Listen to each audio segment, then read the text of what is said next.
Hello. I just want to make a quick video about what's been going on in my mind and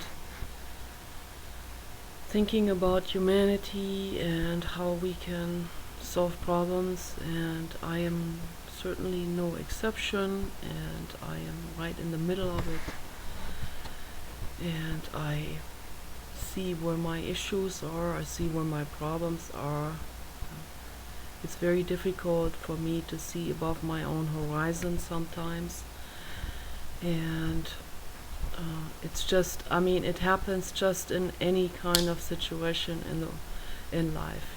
It happens when Paul chews potato chips while I'm making a video, and cutleries some fish or vegetables with chopping sounds, and shoveling boxes, and shovel,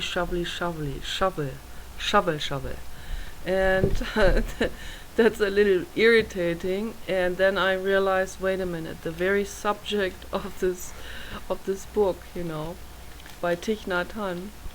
The book is called True Love, and the chapter I want to read is called Learning to Speak with Love Again. So,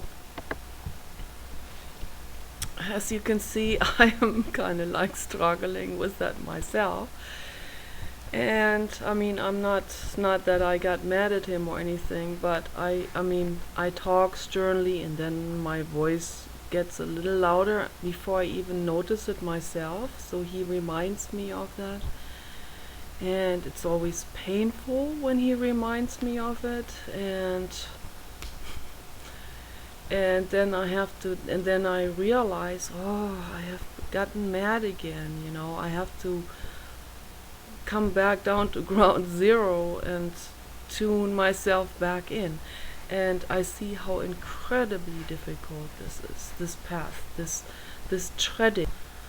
But I see myself, I get caught up with impatience. I get caught up with, I want to speed things up in the world. I want to help. I want to help so desperately that just all of my help is just becomes a dictator. It just becomes, and I'm not just talking about a few cases. I'm talking about, like, my whole life was like this, and my relationship with my husband is like this, and it is so darn difficult for me. And that's why I am dabbling with this information from the Buddhist monks in particular, because this is what I need more than anyone else. And so that's why I find this so incredibly important for my own life to be reading these books by Thich Nhat Hanh, because I call him the doctor of the mind. He is the master doctor of the mind from all existing doctors of the mind, including the psychologists, and including the hobby psychologists like myself. So anyway, let me read this one chapter out of this book, beautiful book, True Love. Chapter is called Learning to Speak with Love Again. Associated with the practice of deep listening is the practice of loving speech. We must learn to speak with love again. This is a thing that can be done in a practice community where brothers and sisters practice loving speech every day. There are pacifists who can write protest letters of great condemnation, but who are incapable of writing a love letter. You have to write in such a way that the other person is receptive toward reading. You have to speak in such a way that the other person is receptive toward listening. If you do not, it is not worth the trouble to write or to speak. To write in such a way is to practice meditation. I remember a young American who came to us to practice. One day he was asked to write a letter to his mother, which was easy for him. On the other hand, it was impossible for him to write a letter to his father. His father had died, but he still suffered every time he thought of him. Just the idea of picking up a pen to write to his father already caused him a great deal of suffering. I proposed the following practice to him. For 1 week he practiced mindful breathing, saying to himself, breathing in, I see myself as a child of 5. When one is a little boy of 5, one is very fragile and vulnerable. As he was breathing in, he saw himself as the object of his own compassion. During the 2nd week, he meditated on his father. Breathing in, I see my dad as a little child of 5. Breathing out, I smile at the little boy who was my dad.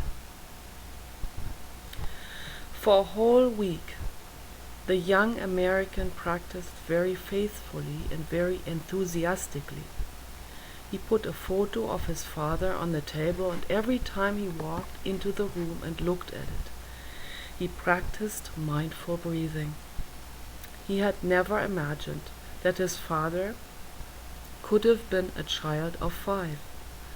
Suddenly the young man acknowledged the presence of his father as a little boy. It was the first time that he realized that his father had suffered as a little boy, and suddenly he felt compassion.